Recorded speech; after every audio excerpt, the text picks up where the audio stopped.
Beshem Hashem Naaseh Venatzliach, Shalom Vracha, Boker Tov. On est aujourd'hui Rosh Chodesh Tammuz, donc le 30 du mois de Sivan dans l'absolu, mais Rosh Chodesh Zeb, puisqu'il y a 2 jours, aujourd'hui et demain, on est lundi 22 du mois de juin, Lechem Tovim, Shalom. Un shiur aujourd'hui dédié pour donc Alain Attal Benjamin, pour la Teshuvah de Alain Chai, Victor Ben Fortuné, réussite. Et aussi pour Benjamin Ruben Ben Florence, Bracha, Rebacha, Be'atzlacha, Bechol, Maaseh Yedechem, Kol Asher Tifnu, Taskilu, V'tatzlichu Lechem Tovim, Shalom, Be'atzlacha, Rabba, Bakom, Mikol Kol. Et en même temps, on en profitera pour souhaiter une grande Refoua Shlema, Lama Meira, Be'ezrat Hashem, et beaucoup de mazal aussi pour Johanna Esther Bat Chuta Marie, Bracha, Rebacha, Be'atzlacha, Bechol, Maaseh Yadea. תודה רבה גד נזרי היקר, השם מברך אותך אליהו בוקרה, השם מברך אותך בנימין גנם, השם מברך אותך סלומי שיש, ברכה רווחה והצלחה בעזרת השם בכל הבחינות, רפואה שלמה pour מורת אמי הקדושה והטהורה, שרת עליה בת רבחת מרים. ובכן,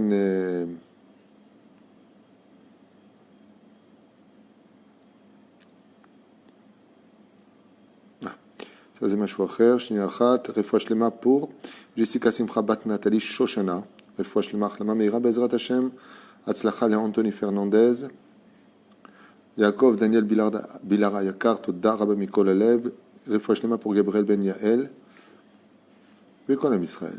זהו, je pense qu'on a tout dit.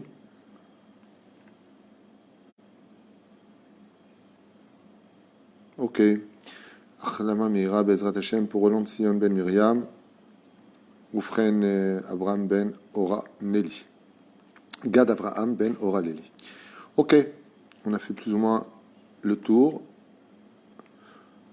Les Inu Nishmat Kol Mete Israël. Je rappelle que le Gimel Tammuz, c'est la Iloula du Rabbi de Lubavitch, Sruto. Tagen Alenu Valkol Israël. Tov. Atal Benjamin, le shiur est pour toi, pour la réussite de Alain Chai Victor Ben Fortuné. Réussite aussi pour toi, Benjamin Ruben Ben Florence, Be'ezrat Hashem Barach. Ok. Alors on est avec nos sages racontes, comme tous les matins, sur, non pas la paracha de la semaine, mais sur un suivi de Bereshit, qui nous parle de la ville de Sodome et Gomorrhe. On a vu ensemble l'immoralité de Sodome et Gomorrhe, on en a parlé en long, en large et en travers. Maintenant, Akadosh Baruch Hu veut détruire cette immoralité parce qu'elle est devenue culturelle, elle est devenue législative, elle est devenue acceptable, des mœurs donc acceptables, alors que Dieu dit que ce n'est pas acceptable. Et il envoie l'ange destructeur, l'ange Gabriel, pour détruire la ville de Sodome et Gomorrhe. Le truc qui se passe, qui est très intéressant, c'est que Akadosh Baruch Hu a besoin de le dire à Abraham. La question, c'est pourquoi ? Pourquoi Hachem, il a besoin de tenir au courant Abraham qui va détruire la ville de Sodome et Gomorrhe ? Au niveau du Pshat, on peut dire parce que là-bas, il y a son neveu Lot. Et on a vu que juste avant, Abraham avait fait la guerre pour libérer Lot. Et donc, peut-être qu'il veut préparer psychologiquement Abraham à une mauvaise nouvelle. Vous savez, lo alenu velo alechem. Quand on perd quelqu'un qu'on aime, il y a une grande différence entre le fait qu'il soit mort subitement, c'est-à-dire qu'il n'y a pas de préparation psychologique à ce décès, et le fait de voir une personne qui, jour après jour, sa situation se dégradant, on le voit mourir et souffrir. Ce qui fait que inconsciemment, ou peut-être même des fois très consciemment, on se prépare à sa mort, à un tel point que des fois presque on en vient à souhaiter sa mort parce qu'on a marre, on en a marre de le voir souffrir, on en a marre de le voir dans une situation très difficile, et on a envie qu'il soit libéré d'une certaine façon de sa souffrance, de son emprise de l'emprise qu'il a sur lui, de cette douleur, de ce désarroi, surtout que quand on entend que c'est la fin. Donc, on pourrait penser que, pédagogiquement parlant, Akadosh Baruch Hu préparerait Abraham au fait d'entendre que son lien unique, Lot, sa seule et unique famille, d'une certaine façon, lien de parenté, donc son neveu, frère et beau-frère en même temps, puisque c'est le frère de Sarah et Mélou, lui aussi, il est dans la ville de Sodome et Gomorrhe et qu'il en paiera le prix. Alors, c'est vrai que c'est une idée qui est très acceptable, mais les résultats de la Torah, ce qui ressort de la réaction d'Abraham, vient nous faire comprendre que pas du tout. Ce n'est pas réellement le message de la Torah. Mais que, quand Akadosh Baruch Hu nous apprend à Abraham qui va détruire la ville de Sodome et Gomorrhe, c'est qu'il est en train de lui dire, d'une certaine façon, c'est comme si que je viens pour menacer quelqu'un, et je dis à l'autre, qui est juste à côté, pousse-toi, je veux le frapper. Si tu veux le frapper, pourquoi tu me demandes de me pousser? En général, quand on veut vraiment frapper, on pousse la personne et on avance.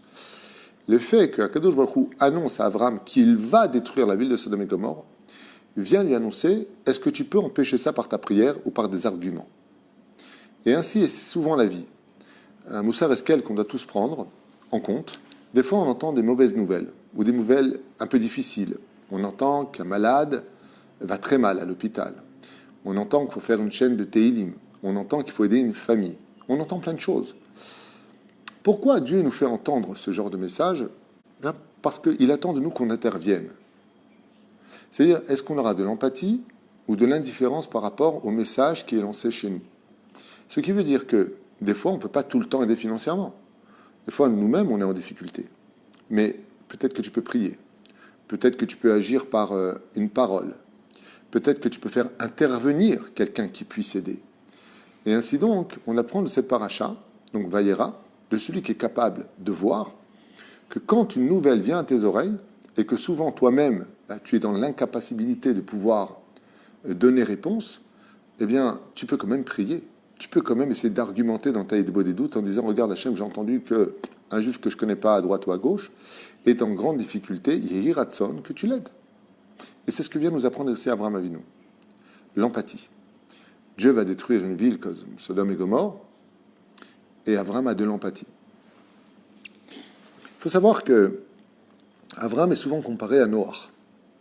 Je m'explique plus clairement. Si Noach a survécu au déluge, c'est par le mérite d'Abraham, parce qu'il allait avoir de lui un fils qui descendrait de ses entrailles du nom d'Abraham Avinu, qu'a vécu Noach. Et Abraham a retenu une chose de l'histoire, c'est qu'à l'époque du déluge, la déchéance morale, c'est-à-dire l'histoire de Sodome et Gomorrhe, était sur toute la terre. C'est pour ça que toute la terre était ensevelie sous les eaux. Et Noach n'a pas prié. Et pour cela, il descendra de niveau.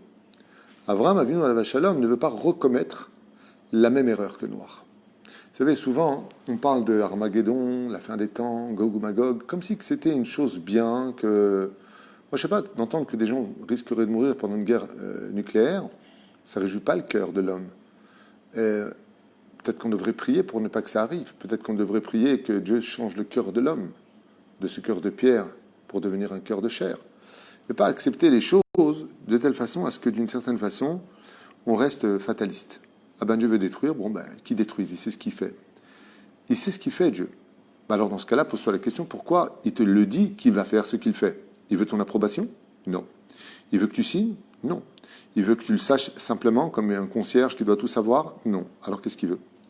Ben, quand il te le dit, c'est parce qu'il attend de toi que tu réagisses de telle façon à ce que peut-être tu puisses le vaincre par tes arguments, lui amenant tous les détails pour lesquels Bezrat Hashem, peut-être qu'il évitera. En d'autres termes, il y a un combat entre Midat Adin et Midat Chesed. Dans le ciel, il y a un jugement qui a lieu, et la Midat Chesed, quand elle ne répond plus dans le ciel à l'exigence de la défense, eh bien Dieu vient chercher sur terre des gens qui vont essayer peut-être de jouer les avocats.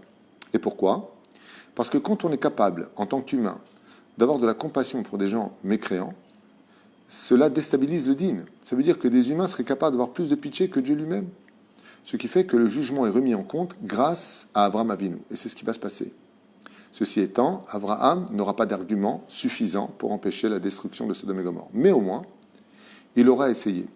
D'où cette grande intervention de la Torah, de nous tenir au courant, de non pas de comment s'est créé Yam HaMelach, la mer morte, mais pour nous tenir au courant de ce que Dieu attend du peuple d'Israël.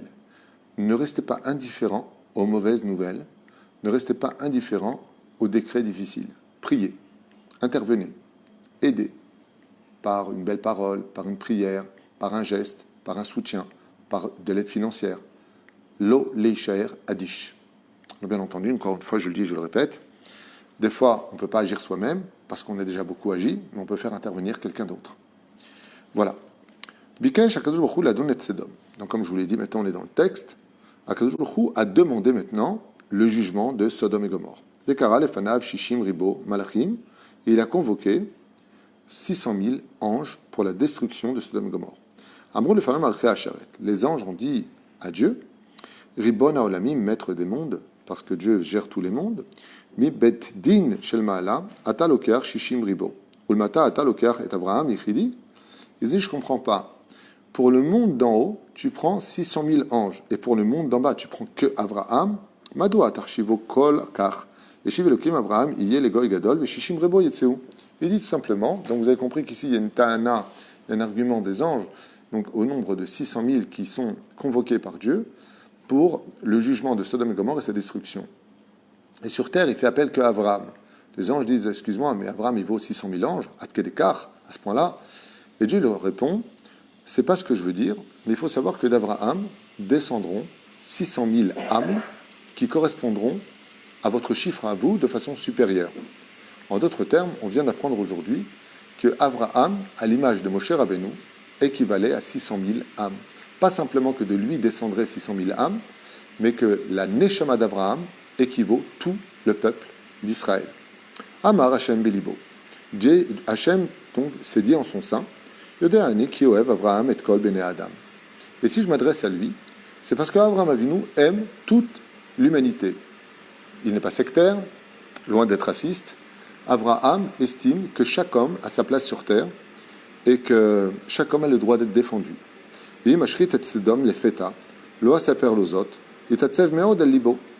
ici, le Midrash nous ramène encore une troisième raison. La première raison, on a dit, préparer Abraham éventuellement à la mort de son neveu, dernier lien de famille.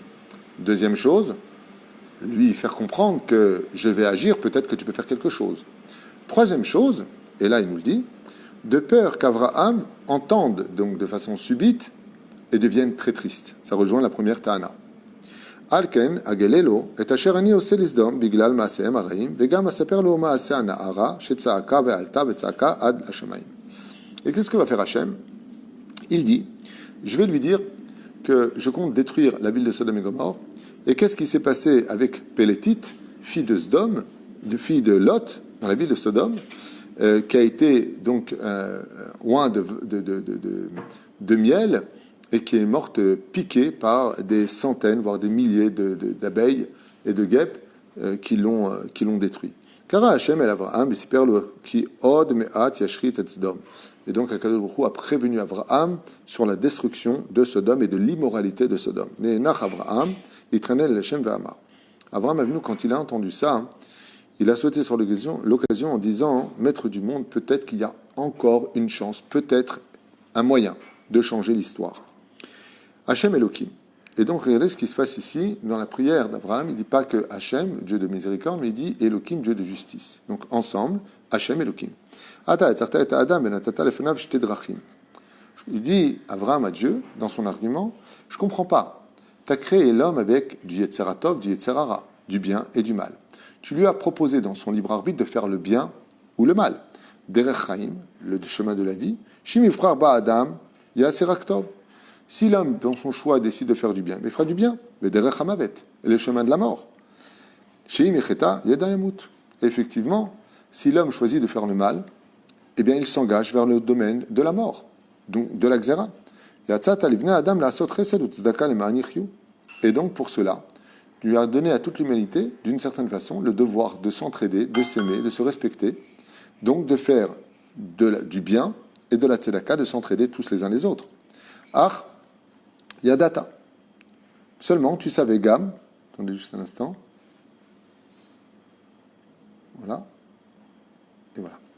Donc il dit comme ça dans sa prière, Gam yadata, ainsi donc, tu savais aussi, qui yetzerlev Adam ramine au Rab. Et Abraham Avinu commence des arguments en béton armé et il dit à Dieu, n'est-ce pas toi qui as écrit dans la fin de Béréchit que le cœur de l'homme est mauvais depuis sa conception? Alors en quoi tu t'étonnes que l'homme soit immoral, que l'homme soit mauvais, ou Hashem fateu lachato, et qu'il est rempli de yetzerara, et qu'il est beaucoup plus facile pour un homme de fauter que de faire des mitzvot? Ana Hashem afachma et levavot ha'anashim. Et Abraham dit à Dieu, et si tu n'es pas content de la conduite de l'homme tel que tu l'as créé avec son yetzerara, eh bien renverse son cœur, mets-lui de la douceur dans son cœur, et ainsi donc les hommes redeviendront plus doux. Shirtzula sotraktov. Veyu kemalche elokim, blichet ve'avon. et ils seront comme les anges devant toi, qui n'ont ni faute ni accusation. Kim lo ta'aseken, car si tu ne le fais pas ainsi, tabed et kol ma shebarata. Et donc Abraham dit à Dieu, dans ce cas-là, pourquoi as-tu créé les hommes? Puisque vous savez que depuis le début, il y a une grande discussion à savoir dans le Talmud, est-ce que c'est bien que l'homme ait été créé ou pas? En d'autres termes, Abraham dit à Dieu, si tu as créé l'homme avec tellement de Yetzerara, avec un orgueil intérieur, avec un cœur un peu marouge, un peu tordu depuis le début, comment tu peux t'étonner qu'il ne marche pas droit? Vata Hashem, assez chesed. Et c'est pour ça que toi-même, Dieu, tu as fait et créé le chesed, c'est-à-dire la bonté.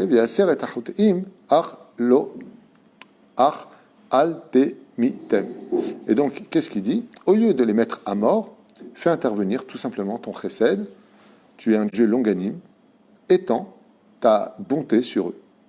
Et Shiv Hashem l'Abraham. Abraham est un excellent défenseur, très bon avocat, qu'on peut conseiller à tout le monde. Réponse de Dieu. Makirani et libecha malé rachamim. Abraham, je connais ton cœur rempli de miséricorde. Qui alken et palalta alan d'homme. C'est pour cela d'ailleurs que tu maintenant prends la défense des habitants de Sodome. Ach godlat sakata meod. Seulement quoi? Toute chose a des limites. Et la souffrance de l'injustice sur terre de la ville de Sodome et Gomorrhe est montée si haut devant moi que je suis obligé d'intervenir. Et si tu veux me poser la question, pourquoi je ne les laisse pas dans leur mécréance et que quelque part, eh bien, le jour de la mort, ils iront au Guéhinam, par exemple, ok, bah, t'as fauté, tu meurs, alors tu es puni. Pourquoi Dieu ne laisse pas la ville de Sodome et Gomorrhe? Comme si c'est quelque chose qui le dérange. Et si quelque chose dérange Dieu, bah, c'est que quelque part, c'est plus vraiment Dieu. Parce que Dieu, rien ne doit le déranger, puisqu'il est Dieu. Il est au-dessus de tout. Seulement, écoutez bien la réponse de Dieu, parce que là, on voit que l'argument de Dieu est très, très dur à faire tomber. Et lui, je vais te dire une chose, Abraham. Si tu me parlais d'une pomme qui est dans un panier de fruits, que cette pomme est pourrie, tu me dis, épitché d'elle, j'ai pas de problème. Et j'ai pas de problème de laisser cette pomme pourrie. Le seul problème que j'ai, c'est que cette pomme est contagieuse. Et que la ville de Sodome est devenue aussi la ville de Gomorrhe. La ville de Sodome, dans son impureté, a touché la ville de Gomorrhe. Ensuite de Adma, ensuite de Tzivon, ensuite de. Et Dieu lui dit, la ville de Sodome et Gomorrhe, c'est exactement comme une gangrène. Sa culture est si forte, leur idéologie si narcissique, que malheureusement, ça risque de s'étendre sur toute la terre. Et au lieu de simplement éliminer Sodome et Gomorrhe, je vais encore une fois éliminer par le feu toute la terre. En d'autres termes, en éliminant Sodome et Gomorrhe, Dieu lui dit, y aurait-il un chesed plus grand que cela? C'est comme quelqu'un, chas v'shalom, qu'on n'entende pas une chose pareille, mais c'est comme quelqu'un qui a une gangrène au pied, et la gangrène a pris jusqu'à l'os. Donc la gangrène a déjà démarré, c'est irrécupérable.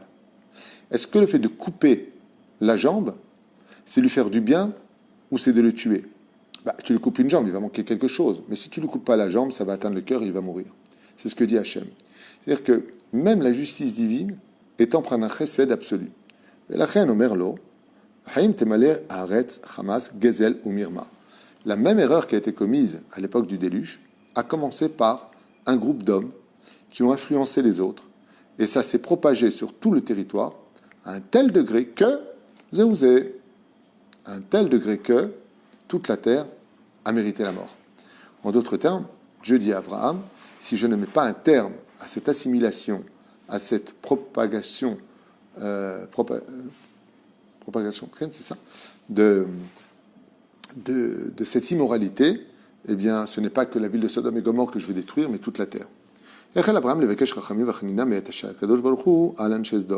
Malgré tout, Abraham Avinu a fait appel à la miséricorde d'Hachem concernant les habitants de Sodome et Gomorrhe.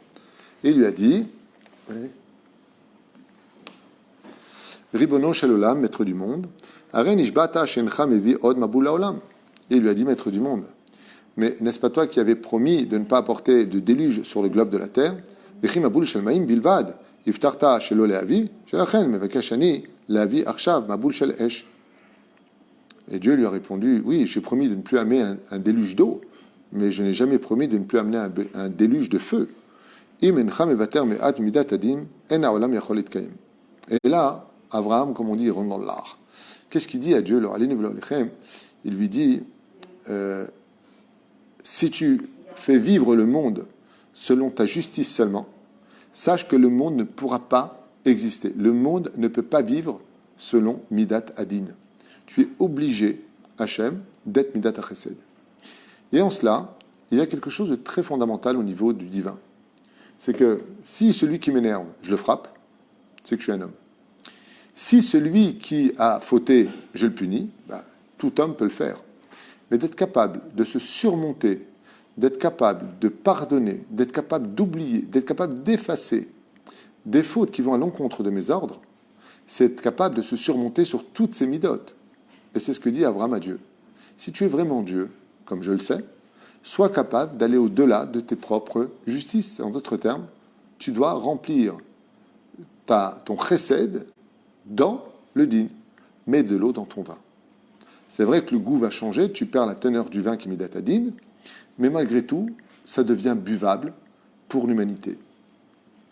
Ce que je trouve à lui dire le problème qu'il y a, c'est qu'en étant chesed et en laissant plus de temps, les mains d'Avardomé, à quoi ça ressemble? Il dit, c'est comme un homme qui devait de l'argent. Ouais. Il n'arrivait pas du tout à rembourser cet argent. Qu'est-ce qu'a fait celui qui devait récupérer son argent? Il lui a reprêté encore plus d'argent. Ce qui fait que cette personne s'est retrouvée doublement endettée, ne pouvant toujours rien rendre. Et c'est ce que dit Dieu. Il dit, Nachon, moi je suis prêt à faire du chesed à celui qui compte changer, me rembourser. Si tu veux que je lui prête encore plus de temps, je veux bien, mais qu'il ne prenne pas ce temps pour le gaspiller contre moi. Mais la reine, étant donné que les habitants de Sodome et Gomorrhe ne comptent pas faire teshuva quoi que je fasse, pourquoi leur donner une échéance qui va leur coûter encore plus cher demain? Mais la reine, l'okedai. En d'autres termes, tu reprouveras à Abraham que le din est le chesed. Im olam ata mevakesh en din, ve'im din ata mevakesh en olam. Et Abraham dit à Dieu, dans ce cas-là, tu dois faire un choix, Hachem. Ou tu fais naître la justice, la rigueur dans le monde, mais tu oublies d'avoir créé le monde, ou tu fais le monde, mais tu oublies un peu ton din. Sinon, le monde ne pourra pas tenir. Vezod kvar yadata bitrilat briato, velachen shitafta midat rahamim midat adin. Et c'est pas à toi, dit Abraham à Dieu, que je vais l'apprendre, que le monde ne peut pas vivre selon la rigueur. Car toi-même, tu as créé l'homme avec midat Hashem Elokim. En d'autres termes, miséricorde et justice. Et de plus, il lui dit, tu veux dire que toute la ville, de toute façon, est remplie que de Rechaim? Peut-être qu'il y a parmi eux des tzadikim. Est-ce que tu vas juger le tzadik avec le rachat, le juste avec l'impie? Et qu'est-ce que donc diront l'humanité de ce Dieu unique que tu es? Tu sais ce que vont dire les nations du monde de toi, Hachem? Tu as un Dieu très nerveux. Il ne faut pas t'énerver, sinon tu tues tout le monde. Abraham Avinu essaie de bouger un petit peu la justice dans le monde en disant, Dieu, c'est ça que tu veux qu'ils disent, que dès que ça ne va pas, tu envoies le déluge, dès que ça ne va pas, tu tues, dès que ça ne va pas, tu esquintes. Alors, en fin de compte, il ne fallait pas créer l'homme avec le libre arbitre. Car pourquoi choisir si dès qu'on choisit, on est puni? Tzadikim urshaim, kachasita les dora Maboul. Comme tu l'as fait pour la génération du Maboul, où il devait certainement peut-être y avoir des tzadikim parmi les gens de toute la planète. Kachasita les dora plaga. Et ainsi tu as fait punir les gens dans l'histoire de la tour de Babel, où tout le monde a été puni. Kachata osel isdam va'amora. Et Dieu lui répond effectivement, André la Moussia, l'ange de destruction, quand il sort, ne fait pas la différence entre les tzadik et les rachats. Quand la Midat Adin s'abat sur terre, Dieu ne fait plus la différence entre celui qui est tzadik et celui qui est rachat.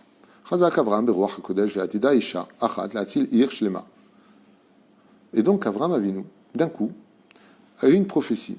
Et il a vu une jeune femme qui va être capable de sauver une ville entière grâce à son mérite. Et son nom était Serach bat Asher. Serach, la fille de Asher, donc petite fille de Yaakov Avinu. Amar Avraham, lifnei HaKadosh Baruch Hu, Isha achat tatzil ir shlema. Une femme viendra un jour sauver une ville entière. Besha'a shemarad sheva ben bichri, bedavid uba leistater ba'ir Avel, tzaru alav Yoav va'anashav, shafru solelet tel arema, chol saviv lachoma. כדי לטפס עליו ולהפיל הרגישה בדבר סרח בת אשר וקראה בצעקה ליואב, הרי כתוב בתורה כי תקרא אל עיר וקראתה אליה לשלום.